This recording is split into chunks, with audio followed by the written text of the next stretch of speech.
Bonjour à toutes et à tous et bienvenue dans ce quatrième tutoriel concernant Symfony 6 avec aujourd'hui donc la création de la partie template. On va juste créer les bases de nos pages pour la suite en fait, pour avoir un modèle de page dans lequel vont venir s'intégrer les contenus qu'on va vouloir créer.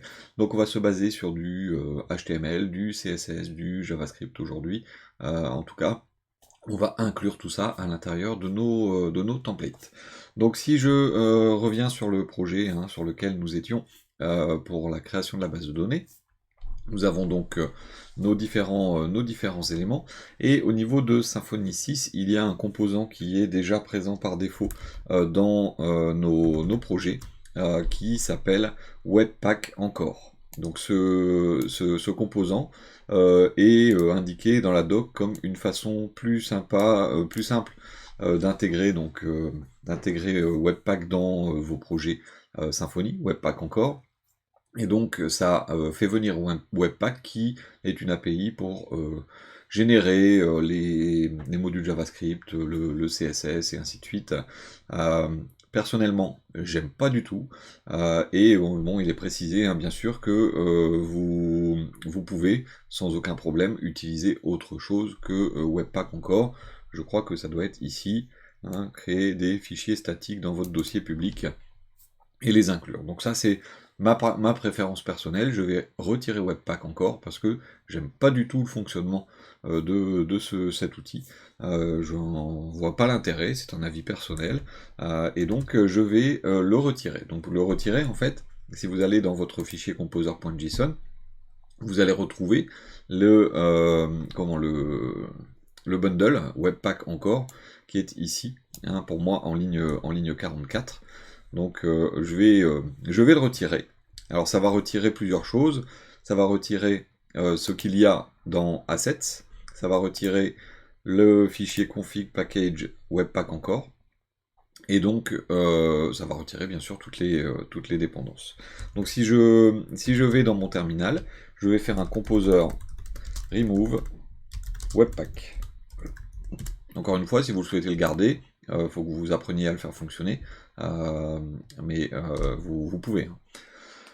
Il n'y a aucune recommandation particulière sur le site de Symfony, dans la documentation, donc moi je vais faire sans, et ça va fonctionner quand même. Donc vous voyez que le dossier assets s'est vidé, j'ai mon webpack encore .yaml qui a disparu.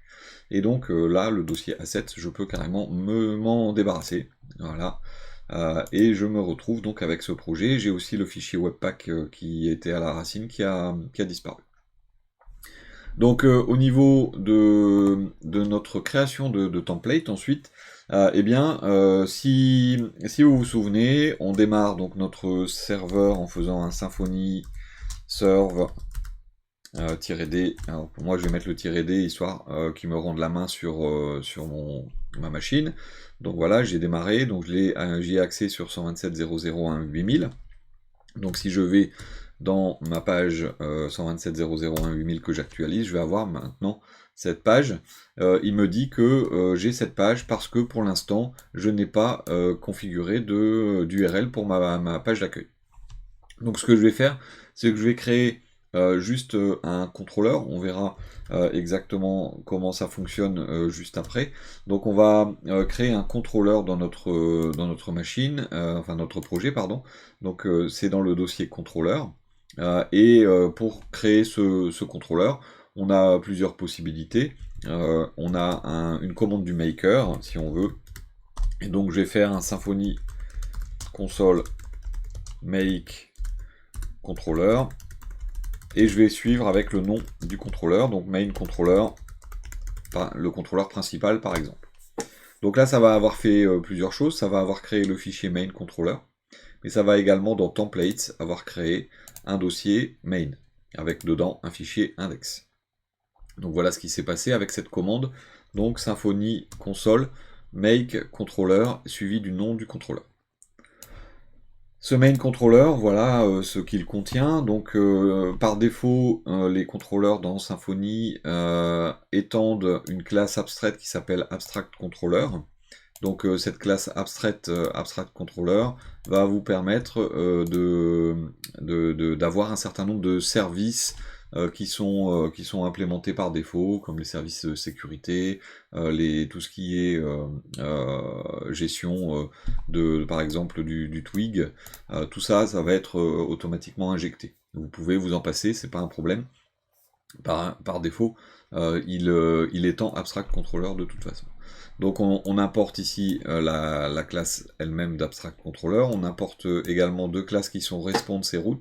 Root, c'est ce qui va nous permettre de gérer cette partie-là, que sont les annotations. Donc on appelle ça les attributs avec PHP 8. Et si vous avez une version, alors avec Symfony 6, vous ne pouvez pas avoir moins que PHP 8. Mais si vous êtes sur une version plus ancienne de Symfony, vous allez avoir avec des annotations donc sous forme de commentaires. Donc là, ce sont ce qu'on appelle les attributs, et on a donc un attribut root qui nous dit quelle est l'URL de la page. Donc là, il faudrait pour accéder à cette page que j'ajoute /main derrière mon URL ici. Donc je vais mettre /main, et là je vais voir un welcome, donc hello main controller. Donc je suis bien dans main controller. Donc ensuite, si je souhaite changer cette URL, eh bien je peux la modifier. Et là, si je mets slash, je vais avoir uniquement donc la page d'accueil, slash, et donc je peux enlever de ce fait mon /main, et je vais avoir la même chose. Donc là, j'ai une page d'accueil. On regardera plus en détail comment fonctionnent les contrôleurs par la suite. Mais donc sur le principe, pour chaque page de mon site, je vais avoir besoin d'une méthode ici, qui va me permettre donc d'avoir une route, donc une URL, et de faire différents traitements. À partir de là, ici, on va faire ce qu'on appelle un render, un rendu d'une page HTML qui se trouve à l'intérieur du dossier template. Donc le render, ici, en fait, il faut lire template /main /index.html.twig. Le template va venir s'injecter devant, ce qui veut dire que, à partir de là, pour faire le rendu de ma page, il va aller dans main, donc template, main, index.html.twig, et donc je me retrouve ici, j'ai bien hello et le nom du contrôleur, this friendly message is coming from, et ainsi de suite. Donc j'ai bien le contenu HTML qui est rendu. Mais comment est-ce que tout ça, ça va fonctionner? Eh bien, tout ça fonctionne par l'intermédiaire d'un module qui s'appelle Twig. Et donc, ce fichier Twig est appelé par mon contrôleur. Je lui passe ici, et on le verra plus en détail dans la suite des tutos, je lui passe ici une valeur. Alors cette valeur, je vais la retirer. Alors ça va planter pour l'instant. Mais si j'enlève cette valeur, il va me mettre un message d'erreur me disant « Désolé, mais controller name, je ne connais pas ». Alors, je vais résoudre le problème tout de suite, c'est-à-dire que je vais aller dans mon fichier Twig, je vais retirer tout ceci, et je vais mettre accueil. Donc je vais mettre ça dans une balise P, ce sera plus propre. Et donc je vais avoir maintenant, ici, hop, je vois, il est marqué accueil. Donc, mon contrôleur appelle le fichier index et l'affiche dans mon navigateur. Et ce fichier index marque ici accueil. Alors il est composé de différents blocs, et puis il est marqué extends ici. Donc ça, en fait, ce sont des instructions qui sont créées amenées par Twig. Ce sont des blocs et des instructions Twig qui vont nous permettre de créer directement nos pages de façon relativement simple. Tout commence par un fichier qui s'appelle, là par défaut, base.html.twig. Mais ce fichier peut s'appeler exactement comme on le souhaite. À partir du moment où il se trouve dans le dossier templates, quelque part, on peut en mettre un chemin ou autre. C'est vrai que très souvent, on va retrouver base.html.twig. Et ce fichier, le voici. Donc ce fichier va contenir un doctype, une balise HTML, une balise head, une balise body. Tiens, c'est bizarre, c'est juste la structure normale d'un fichier HTML. Ensuite, il va contenir dans la balise head, je vais élargir un peu, voilà, dans la balise head, il va contenir un certain nombre de choses. Si vous regardez, j'ai ici la méta char7 UTF-8, donc ça c'est du HTML de base. Ensuite j'ai une balise title, puis j'ai une balise link. Alors ça c'est pour l'icône, c'est nouveau sur Symfony 6, hein. Vous avez une petite icône, favicon, un point en fait, hein, qui a été généré. Et en fait c'est cette balise link ici, vous voyez le point est juste là. Donc c'est cette balise link qui met le point en question. Ensuite, bon, bah, on a un commentaire ici qui dit faut mettre Webpack encore bundle si vous voulez utiliser un élément qui s'appelle Symfony UX. Puis après, vous avez des blocs.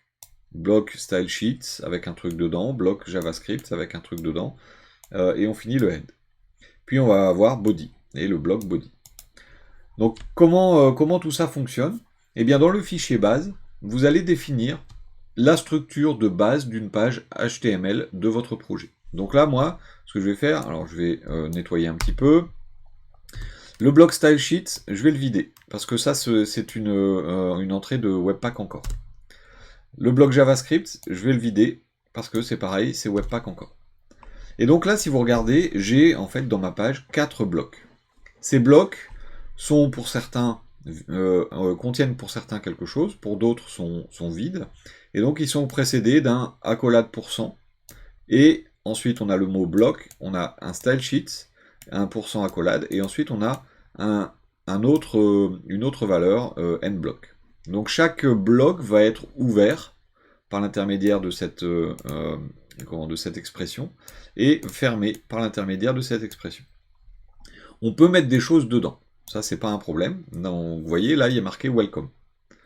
Si dans mon fichier index.html.twig je répète un des blocs, eh bien le contenu qui est dans le fichier base va être remplacé par le contenu du bloc. Donc là si on regarde, il est bien marqué hello main controller ici.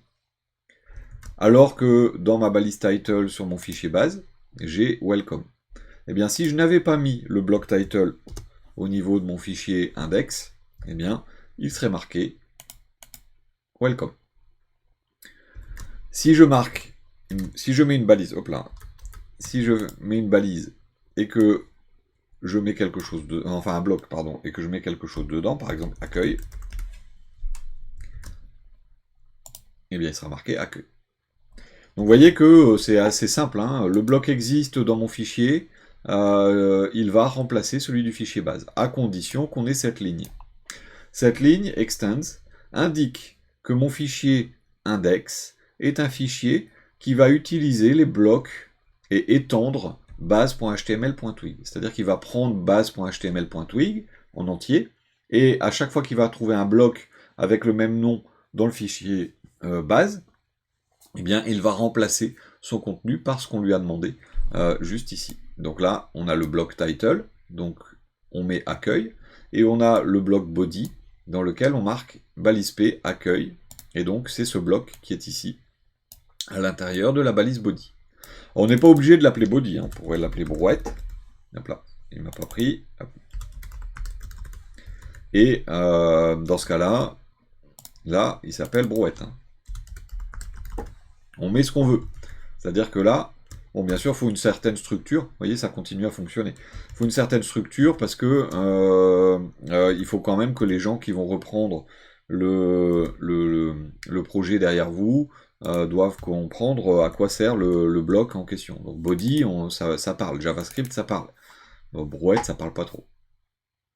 Alors ensuite, il y a une chose que je regrette au niveau de Symfony, c'est qu'il manque une balise méta. Aujourd'hui, on est dans l'ère des sites responsive, et il n'y a pas la méta viewport. Donc il faut penser à rajouter cette méta VP viewport, qui va vous permettre d'annoncer en fait, hein, au navigateur que votre site est responsive et comment il doit se comporter. Une fois que vous avez fait cette partie-là, eh bien, vous allez avoir à injecter des fichiers CSS, des fichiers JS ou autres à l'intérieur de vos différentes vues. Pour ce faire, dans le dossier public, on va avoir un dossier dans lequel on va mettre nos fichiers CSS et nos fichiers JavaScript. Alors pour simplifier un petit peu la structure, parce qu'on n'est pas là pour apprendre le HTML, le CSS et le JavaScript, en tout cas pas que, eh bien je vais utiliser un framework Bootstrap par exemple pour juste la mise en forme rapide des pages. Mais bien sûr vous utilisez ce que vous voulez, vous pouvez faire votre CSS et votre JS à la main sans aucun problème. Donc là, ce que je vais faire, je vais créer un nouveau dossier que je vais appeler Assets. Bon, ça c'est mon habitude.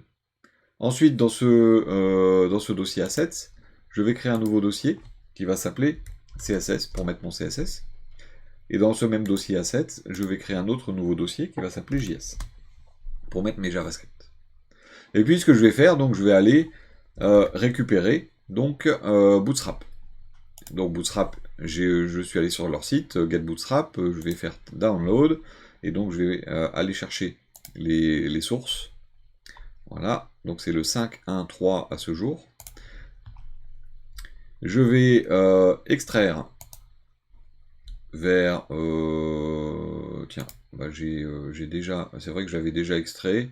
Peu importe, je vais mettre ça dans téléchargement. Hop, extraire. Et donc je vais afficher. Et donc j'ai voilà, j'ai un dossier CSS et j'ai un dossier JS pour Bootstrap. Alors moi je ne vais pas aller utiliser la totalité des choses pour Bootstrap. Je vais juste prendre bootstrap.min.css et le map qui va avec. Voilà. Et je vais prendre également dans le dossier JS le Bootstrap Bundle, qui me permet d'avoir toutes les dépendances avec. Hein. Mais je vais également avoir dans mon dossier CSS un fichier que je vais appeler style.css. Et dans mon dossier JS, par exemple, je vais avoir un fichier script.js qui seront les scripts de base. On verra si on en a, hein, des scripts qui s'exécutent sur chacune des pages. Pour l'instant, je crée le fichier, on va voir si on en aura besoin dans la suite du projet. Et donc tout ça, il va falloir que je l'inclue dans mes pages. Alors il y a plusieurs approches, hein. Il y a des gens qui vont vous mettre tout ça dans le bloc style sheets et dans le bloc JavaScript. Moi personnellement, je mets tout ce qui est commun à toutes les pages en dehors et avant le bloc style sheets. Comme ça, dans le bloc style sheets, j'ajoute tous les fichiers qui m'intéressent pour pouvoir ensuite les surcharger. Donc, tiens, je vais mettre un commentaire, hop.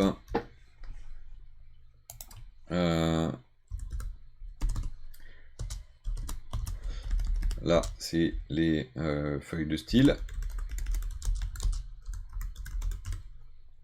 Et ici, ça va faire, hop, fichier JS. Comme ça, ce sera commenté. Donc ça, bien sûr, ça va apparaître dans les sources. Hein. Si vous voulez faire un commentaire qui n'apparaît pas dans les fichiers, une fois qu'ils seront en front dans le navigateur, vous faites avec accolade dièse. Ça, c'est le commentaire en Twig. Donc là, je vais mettre bootstrap.min.css. Eh bien, il me suffit de faire une balise link. Et là, dans le href, en fait, qu'est-ce que je vais mettre au niveau du href? Eh bien, je vais utiliser une écriture Twig, c'est le double accolade, ça fait un écho, en fait, hein, si on regarde. Je vais utiliser une fonction qui s'appelle asset. C'est une fonction Twig qui va me permettre de dire, attention, cette information-là, eh bien, je vais aller la chercher, c'est un chemin que je vais aller chercher dans public. Avec asset, ça va vous permettre d'avoir systématiquement des chemins relatifs au dossier public. Et donc là, si dans ma fonction asset, eh bien, je vais mettre le chemin, donc c'est assets/css/bootstrap.min.css. Donc si j'enlève l'indentation 2 secondes, voilà, ça fait ceci, assets/css/bootstrap.min.css, et c'est bien assets/css/bootstrap.min.css. Pour vérifier que ça fonctionne, je vais aller actualiser ma page, et vous allez voir que, en théorie, la police de caractère ici va changer. Ah, il veut pas. Qu'est-ce que j'ai oublié? Asset. End of print statement. Tout.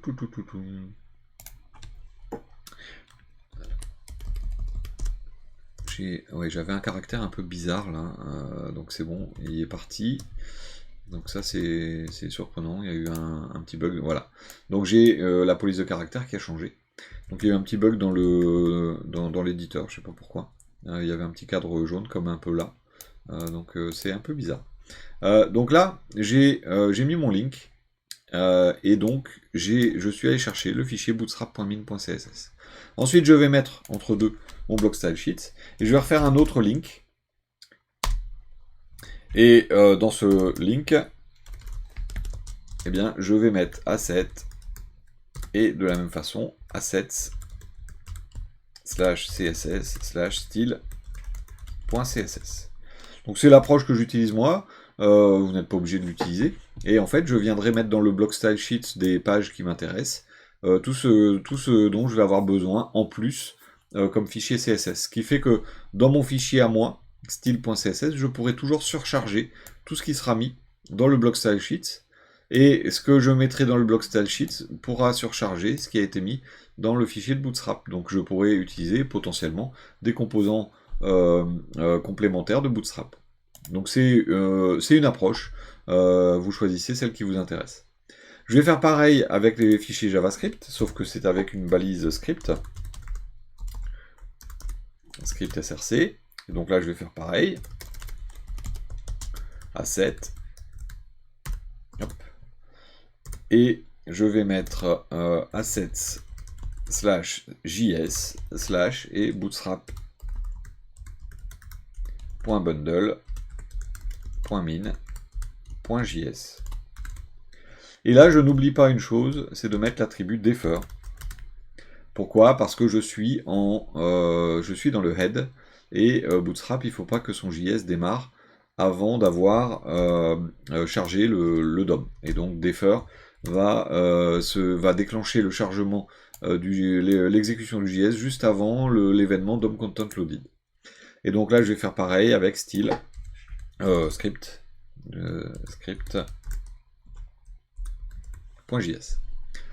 Une fois que vous avez fait ça, eh bien normalement, vous avez une page qui fonctionne. Si je vais dans l'inspecteur, je vais le mettre côté droit.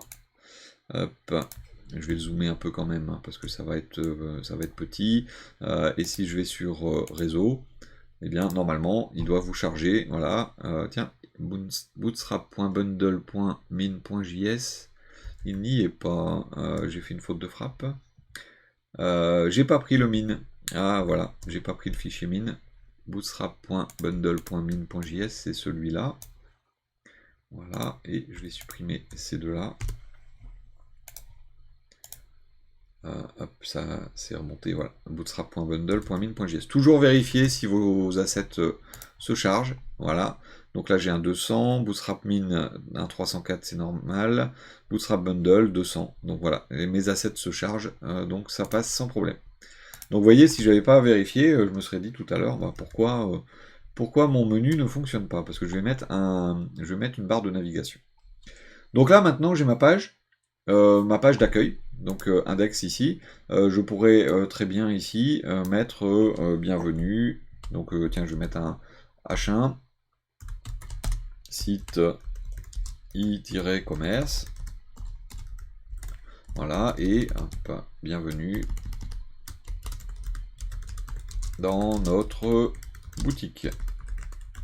Voilà, pour l'instant on n'a pas défini ce qu'on allait vendre. Voilà, et j'ai bien le titre site e-commerce, bienvenue dans notre boutique. Donc j'ai bien cette page, ça fonctionne, j'ai mes blocs, et donc vous voyez que là, bloc body, je mets tout ce que je veux à l'intérieur de body. Si j'avais voulu mettre ici un bloc, je fais un bloc tout court, donc c'est style sheets. Voilà, et que là je mets juste test, comme ça, et bien je vais avoir le mot test qui va apparaître. Sauf que ce mot test, si j'inspecte, voilà, vous voyez, il apparaît ici au-dessus, juste avant style.css. Donc on est bien d'accord. Alors on n'est pas censé écrire du texte hein, à cet endroit-là, mais on est bien sur la zone dans base, style.css est là, et donc on a bien notre test qui apparaît juste avant, le bloc style sheet.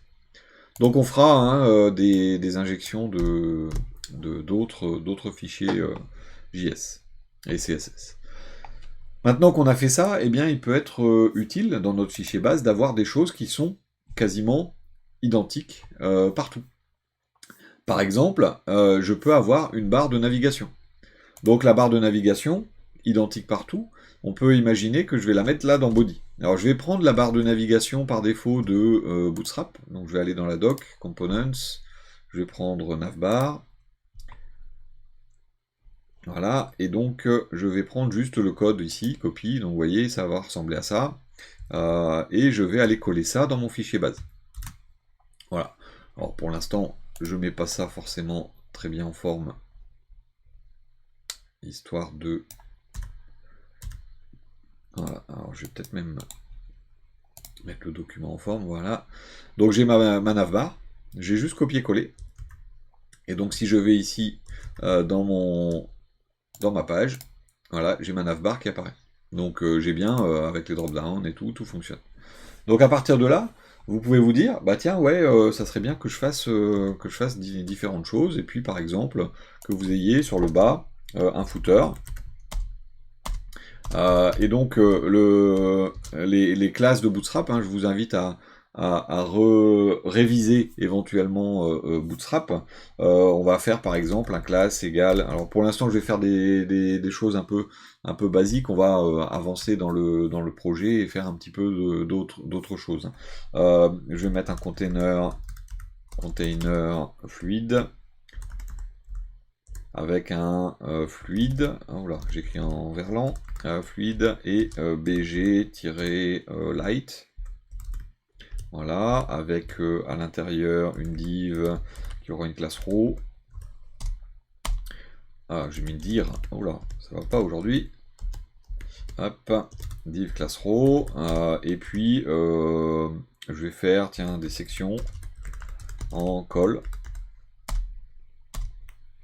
J'aurais pu le faire en x3, par exemple, voilà. Et donc, faire en 3 colonnes et qu'on ait colonne 1, colonne 2 et colonne 3. Alors si je fais ça, eh bien ça va donner ça visuellement. Voilà. Colonne 1, colonne 2, colonne 3. On verra comment on met tout ça, mais vous voyez qu'on a notre nav et on a cette partie-là, et on va avoir ça sur toutes les pages parce que j'ai mis ça dans le fichier base. Le problème, c'est que mon fichier base n'est pas forcément fait pour contenir autant de code. Donc je vais pouvoir éventuellement créer des sous-parties. Et donc là, dans mon dossier template, je vais faire un dossier que je vais appeler partials.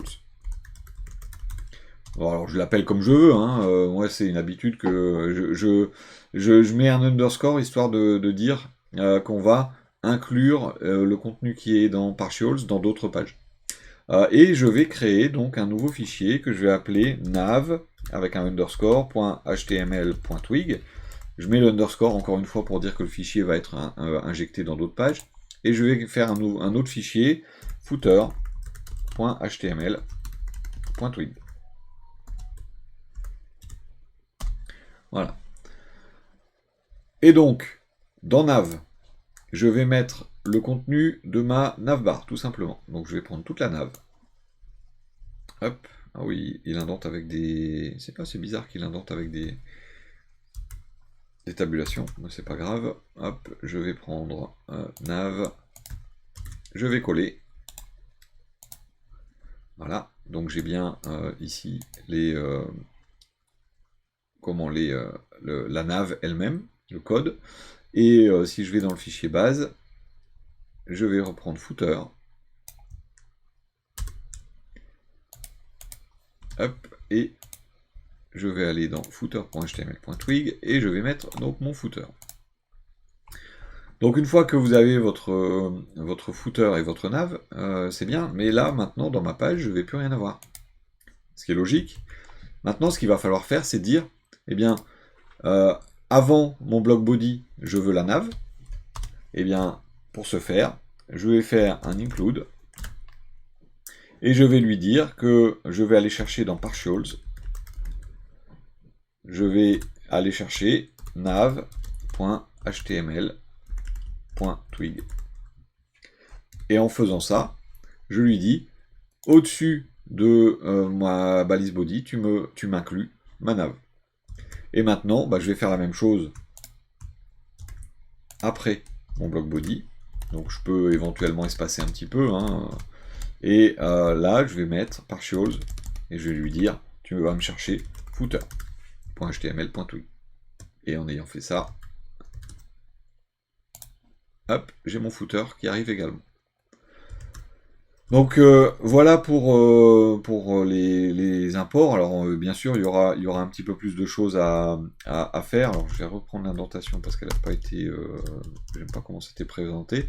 Donc là, welcome, bon, c'est pas grave, on va rien mettre. On va mettre accueil par exemple. Accueil. Et on va ajouter derrière le nom du site. Site e-commerce Symfony 6. Donc là, les titres, maintenant, eh bien, si je mets un titre, voilà, tiens, je vais l'appeler titre, dans mon bloc, je vais avoir ici, maintenant, titre, site e-commerce, Symfony. Et donc, si j'enlève le bloc, carrément, parce que là, je suis sur la page d'accueil, eh bien, hop, j'ai bien accueil. Donc, le principe de notre... Tiens, j'ai pas fait d'indentation là. Le principe de notre bloc, s'il n'est pas là, eh bien, je vais dans le fichier base et je prends en fait le contenu du bloc lui-même. Voilà donc pour les différents... l'indentation, elle est vraiment mal faite. Pour les différentes approches au niveau de notre fichier base et de nos templates. On va approfondir ça au fur et à mesure, mais là donc on a initialisé la partie template. On va avoir notre bootstrap qui va être chargé systématiquement au chargement de la page. Je vais fermer ça pour avoir un peu plus de place. Donc bootstrap sera chargé directement dans toutes les pages puisque je vais avoir la balise link qui va être présente ici. Donc avec la fonction asset qui me permet de dire tu te bases sur le dossier public et ensuite tu vas dans Assets, CSS et tu vas chercher les différentes ressources. Même chose pour le JavaScript. Et donc le bloc qui est au milieu nous permettra facilement d'importer des nouveaux éléments. Alors il y a juste pour préciser, il y en a qui vont plutôt utiliser cette méthode-là, c'est-à-dire qu'ils vont mettre leur bloc. Personnellement, je l'aime pas parce que je la trouve trop lourde dans l'usage. Et donc, ils vont mettre leur bloc comme ça. Et ça veut dire qu'à chaque fois qu'ils vont vouloir ajouter quelque chose, imaginons on souhaite ajouter un fichier, eh bien, il faut qu'on appelle le bloc stylesheets. Et en fait, à l'intérieur, on doit aller chercher une fonction parent. Alors, je ne l'ai pas dans... c'est parent. Comme ceci. En fait, c'est le bloc qui va chercher directement le contenu parent. Donc là, si je vais chercher dans la doc, vous avez plein de documentation au niveau de Twig.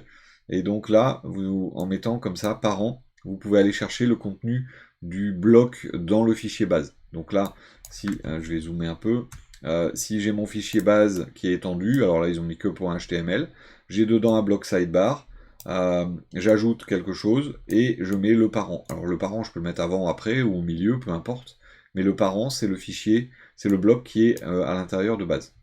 Sauf que si on oublie parent, eh bien ça retournera systématiquement, eh bien ça remplacera le contenu de notre fichier base. Donc ces deux balises vont disparaître. et elles seront remplacées par ce qu'on aura dans notre fichier. Donc il y a des gens qui préfèrent comme ça, moi j'aime pas, c'est encore une fois un choix personnel. Donc je vais plutôt mettre comme ceci mon bloc vide entre les éléments dont j'ai besoin systématiquement. Ça m'évite d'avoir à appeler parents et de faire des erreurs. Voilà donc pour cette introduction et cette mise en œuvre, mise en place des templates. À partir des prochaines étapes, eh bien, on va commencer à rentrer dans le concret, c'est-à-dire la création des contrôleurs, l'accès à la base de données, l'injection d'informations à l'intérieur des fichiers Twig et des templates. Et donc on va commencer vraiment à travailler concrètement au niveau de notre base de données et de notre projet. Je vous remercie beaucoup pour votre attention. N'hésitez pas, si vous avez des questions, à les poser en commentaire ou sur Discord, c'est encore mieux parce que ça permet facilement de partager du code. Je vous remercie également pour votre fidélité. Un petit pouce, ça fait toujours plaisir. Je vous souhaite une bonne continuation et je vous dis à très bientôt.